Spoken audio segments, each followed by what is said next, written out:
जय भगत सिंह सभी भाइयों के लिए। तो मैं आपका अपना प्यारा से हिमांशु गोस्वामी आप सभी भाइयों के लिए आजाद भगत संघ की तरफ से आने वाले 10 साल में जो राजनीतिक बदलाव होंगे उनके बारे में आपको बताने के लिए आया हूं कि आने वाले 10 साल में हमारे देश में क्या होने वाला है। मार्क माई वर्ड्स, मेरे वर्ड्स को मार्क कर लीजिएगा आज, और 10 साल बाद वही तस्वीर देख लीजिएगा। सबसे ज्यादा इस समय हमारा जो देश ग्रसित है ना, वो रील्स की बीमारी से ज्यादा ग्रसित हो गया है। और रील्स का सिंपल सा मतलब है पूरा झूठ और पूरा ढोंग, पूरा ढकोसला। एक नॉर्मल सी आपको बात बताऊं, आज के राजनेता पता है हम किस आधार पर चुनते हैं? बस व्यक्ति फेमस होना चाहिए, व्यक्ति ने कुछ बहुत बड़ा क्राइम कर रखा हो, व्यक्ति के पास थोड़ा पैसा हो, व्यक्ति की कार्य क्षमता के आधार पर हम नेता नहीं चुनते। हम पता है नेता किस आधार पर चुनते हैं कि रील्स में हमारे कितने बार आ रहा है। एक मैं आपको बात बताऊं, आज मैं 4 कैमरामैन रख लूं और सड़क पे जाकर के चाहे मैं पिट रहा हूं कहीं पे, पर वो कैमरामैन क्या दृश्य दिखाएंगे कि मैं उनको पीट रहा हूं। कैमरामैन का मतलब है हमेशा मेरे पक्ष में ही सारी चीजें दिखाएंगे।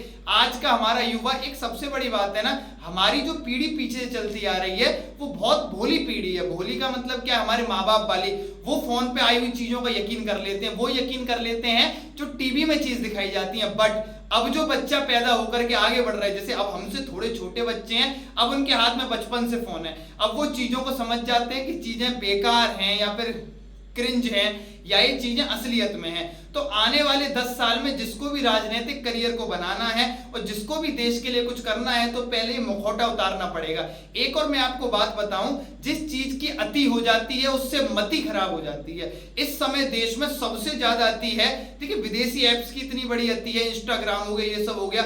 इस समय युवाओं के दिमाग में बहुत ज्यादा है। आप एक बात को करिएगा, इस समय इन चीजों से पैसा आ रहा है ना, तो हम बहुत ज्यादा करियर ढूंढ रहे हैं। एक मैं आपको छोटी सी बात कहूं, अगर फेम मिल जाए और पैसा नहीं आए तो कोई इनकी तरफ नहीं जाएगा। अति हो चुकी है, थोड़ा समय बीतेगा, दोबारा से चीजें ग्राउंड लेवल पे आएंगी। जो भी मेरा भाई नेता बनने के लिए आगे बढ़ना चाहता है वो ग्राउंड पे वर्क करना सीखे।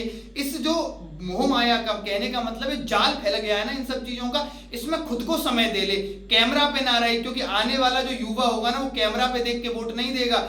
अब जो देखिए पिछले बार के लोग तो अब जैसा दिखाओगे वैसा देख लेंगे, पर अब जो राजनीतिक करियर में आना चाह रहे हैं वो कैमरा के माध्यम से ना आए, पहले वो खुद को तपाएं और ये देखें कि हम देश के लिए क्या कर सकते। एक बात देखिए, पुराने जितने भी नेता हैं उन पे क्या मुद्दे हैं? आप धर्म हटा दो, जातिवाद को हटा दो, आप बेरोजगारी को हटा दो, जो मुद्दों में वो कहते हैं। इसके अलावा उनके पास कोई मुद्दा है जिससे कंट्री को आगे ले जा सके? नहीं।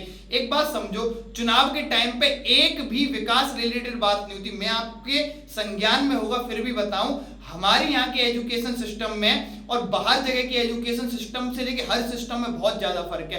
पर हमारे यहाँ चीजें क्यों लागू नहीं हो सकती? गौर है इसकी सबसे बड़ी कमी हम लोग और आप लोग हैं, क्योंकि हमें नेता रील्स वाला नेता पसंद है, हमें रियल वाला नेता नहीं पसंद। हमें क्या पसंद है? जो बहुत ज्यादा दिख रहा हो वही हमें, चाहे उसकी आइडियोलॉजीज बेकार हो, चाहे उसे किए हुए वर्क से कोई मतलब नहीं है, हमें पसंद है चलो भाई पहले से चलता आ रहा है तो इसे मौका दे दें। पर एक बात बताऊं, क्या आप उसको कभी आगे जाके 10 साल बाद में नेता चुनना चाहेंगे जिसपे अपना कोई नया विचार ही ना हो, जो नई तरीके? आज से 10 साल बाद भी अगर जाति के नाम पर वोट पड़ेगा, मैं आपसे फिर कह रहा हूं, जितनी जनरेशन आगे बढ़ती जा रही है, जाति और धर्म के नाम पर वोट पड़ने धीरे धीरे बंद हो जाएंगे।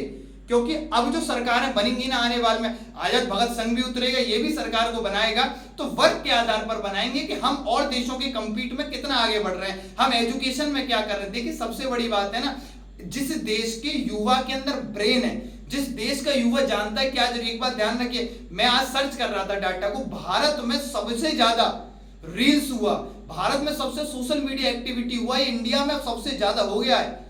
और जितने भी डेवलप कंट्री है ना, इनके युवा, देखिए इन सब पे ध्यान होना चाहिए, बट इनके युवा एजुकेटेड हैं। जापान को देख लीजिए आप, अमेरिका को देख लीजिए आप न्यूजीलैंड की तरफ भी चले जाइए, वो भी इस समय बहुत ज्यादा है। आप रशिया को देख लीजिए, ये इतने आज की डेट में हमारे यहाँ पता क्या हो गया है, जो व्यक्ति नॉर्मल भी अच्छा काम कर रहा है उसी भी रील्स का चस्का लग गया है, क्योंकि पैसा आएगा ना, वो कुछ भी कर रहा है, जो उसकी पर्सनैलिटी नहीं है, फेकनेस में आ रहा है। तो आने वाले समय में ऐसा नेता नहीं चलेगा। अभी आप बन जाएंगे, ठीक है, मैं करेक्ट 10 साल बाद की बात बता रहा हूं। अगर आप में इनोवेटिव माइंड नहीं है, अगर आपकी सोच क्रिएटिव नहीं है, स्किलफुल माइंड नहीं है, हमें ऐसे युवा की जरूरत है और आजाद भगत संघ में ऐसे युवा की जरूरत है जो आकर के रियलिटी में देश के लिए बताएं। क्योंकि थोड़े समय के बाद अब ये जो बच्चा आ रहा है ना, ये समझ जाएगा कि आप खाली बरगला रहे हैं कि आप बातें सच में काम कर रहे हैं। अब वही देश में टिक पाएगा, चाहे नेता हो, चाहे बच्चा हो, चाहे युवा हो, जो वास्तव में स्किलफुल होगा, जो रियलिटी में यूथ को एक दिशा देगा। एक बात बताइए, जिस तरह पुरानी राजनीति चलती आई, जिस तरह पुरानी चीजें चलती हैं, अगर उसी को लेकर के हम भी लोग आगे बढ़ेंगे तो हम में उनमें क्या फर्क रहेगा? नहीं फर्क बचेगा। अगर हमें आगे बढ़ना है, अगर आजाद भगत संघ आपको अपने परिवार को आगे बढ़ाना है, तो यूथ को इनोवेटिव सोच देनी पड़ेगी। एक बात बता रहा हूं, जिस दिन वॉर हुई ना अच्छी खासी, तो रील्स की वॉर नहीं होगी कि तूने 10 रील डाली ना मैं 20 रील तेरे देश पे डाल रहा हूं। नहीं, वॉर वेपन से होती है। और मुझे बताते हुए बहुत शर्म आने वाली है कि बहुत छोटे छोटे कंट्री भी ना हमसे आगे हैं इस सब चीजों में। क्योंकि हमारे देश के देखो, एक इंजीनियरिंग करने वाले बच्चे को पता क्या लगता है? इंजीनियरिंग से सिक्योर करियर रील्स में लगता है। उसे लगता है कि मैं नाच लूंगा साड़ी पहन के, वो सिक्योर है मेरी इंजीनियरिंग से। क्योंकि हम विदेश, एक बात सोचिए, मैं अगर कोई संघ लेके आया हूं तो मैं नए इनोवेटिव आइडिया तो लेके आया हूं भाई। मैं किस बेस पर आया हूं? हम कैसे कंपनियों को लेके आएंगे, कैसे युवा को रोजगार दिलाएंगे, कैसे कस्बों तक रोजगार जाएगा, ये तात्पर्य रहेगा इसका। तो इस बात को ध्यान रखें, जो 10 साल बाद के भावी नेताओं का सपना देख रहे हैं, तो रील से अलग हटके रियल में उतरे और ये देखें मैं सच में क्या दे सकता हूं। क्योंकि अगर आप सच में नहीं है ना, तो थोड़े देखिए, एक बात बता रहा हूं, जितनी जल्दी रील्स का बुखार चढ़ेगा उतनी जल्दी रील्स का बुखार उतर जाएगा। और जिस दिन उतर गया आपका प्रभाव शून्य। अगर आप कुछ भी देखिए, एक होता फेक पर्सनैलिटी, अभी हम क्या ना फेक पर्सनैलिटी जी, मैं दुनिया की अपनी भी कह रहा हूं, बट रियल पर्सनैलिटी में तो आना पड़ेगा ना एक बार। हमें लगता है कि चीजें नहीं, बट 10 देखिए, जितनी अति होती चली जाएगी ना उतनी चीजें फिनिश होती चली जाएंगी, मन भर जाता है। एक बात, मन तो अति तो काम सुख से भी भर जाता है। अगर एक स्त्री पूरे दिन एक पुरुष के पास छोड़ दी जाए तो उसका काम सुख से भी मन भर जाएगा। ये तो नॉर्मल सी चीजें हैं। तो सच में देश हम किस तरीके से आगे ले जाए? देश का असली यूथ पता क्या होता है? जो कंट्री के डेवलपमेंट को देखे, वेपन पावर को देखे, इंफ्रास्ट्रक्चर को देखे, इकोनॉमिकल स्ट्रक्चर को देखे, कंट्री किस तरीके से बिल्डअप करेगी उसे देखे, ना कि ये सोचे कि अब मैं कैसी रील्स डालूं। रियल बता रहा हूं। और जो मेरे युवा भाई है सोशल मीडिया से दूर है, वो दुखी नहीं हो, दौर आएगा, इस बात को लेकर ले लीजिए। आजकल आपने ऑनलाइन शिक्षा बहुत देखी होगी, बहुत ऑनलाइन शिक्षा चल रही है, इसका भी विनाश निश्चित है। आप 10 से 12 साल रुक जाएं, पोस्टर लगे हुआ करेंगे कि ऑनलाइन चीजों को छुड़वाएं, इंस्टाग्राम छुड़वाएं, ये छुड़वाएं, ये समय आने वाला है।